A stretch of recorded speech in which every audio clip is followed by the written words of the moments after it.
организмге инфекция түшкөндө айталык коронавирус же сасык тумоо инфекциясы көпчүлүк учурда жеңил түрдө өтүп кетет. Бул учурда алсыздык, баш оору, жыт жана даам сезүү жоголуп, дене табы 38 градуска чейин көтөрүлөт. Биздин иммундук система бир нече күн бою инфекцияны аныктап, аны менен күрөшө баштайт. Адамдын иммундук системасы өтө акылдуу жана эч нерсени унутпайт. Биздин иммунитет миллион жылдар бою калыптанган. Андыктан вирусту аныктоо үчүн болгону убакыт керек.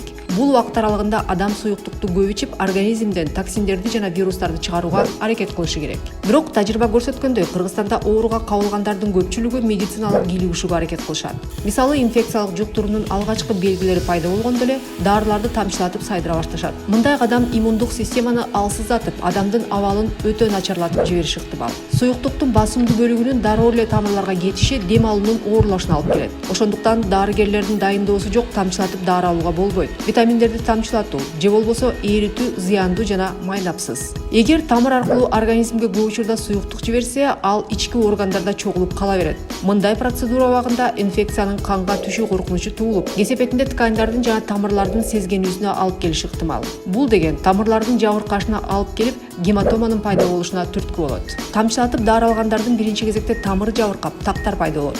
Натыйжада тамыр иштөө жөндөмүн жоготот. Кесепетинде бул тамырлар иштебей калат жана чынында эле зарыл болгон шартта тамчылатууга мүмкүнчүлүк жок болот. Мындан сырткары, эгер адамда бөйрөк проблемасы пайда болсо, анда тамырларды жасалма бөйрөк аппаратына туташтыруу керек болот. Ушул сыяктуу процедурада жапа чеккен тамырлар тек гана начар ролдо ойношот. Капелляция алуунун терс таасири бар. Мисалы, аллергиялык реакция. Эң олуттуусу бул дем алуу органдарынын шишип кетиши. Тамчылатып дары алгандан кийин биздин организмдеги микроэлементтердин балансы бузулат. Айрым учурларда аба аркылуу эмболия башталганда бул аба аркылуу тамырга түшүп, натыйжадан кандын айлануусун бузат. Адам интоксикацияны жок кылуу үчүн өзү суюктук иче албаган учурда гана тамчылатып дары алууга уруксаат берилет. Ошондуктан көпчүлүк учурда капелляцияны жандандыруу бөлүмүндө жаткан жана шашылыш жардамга муктаж болгондорго гана берилет. Же болбосо, эгер дарыны оозу же булчоң аркылуу алууга мүмкүн эмес болгон шартта. Тамчылатма дары бир гана дарыгер тарабынан текшерүүлөрдөн жана диагноз коюлган соң жиберилет. Тамырга сайлоочу бардык суюктуктар жеткиликтүү тажрыйбасы бар, квалификациялуу адистер тарабынан коюлушу керек. Аталган процедура дайыма ооруканаларда же медициналык мекемелерде, башкача айтканда стерилдүү шартта жүргүзүлүп,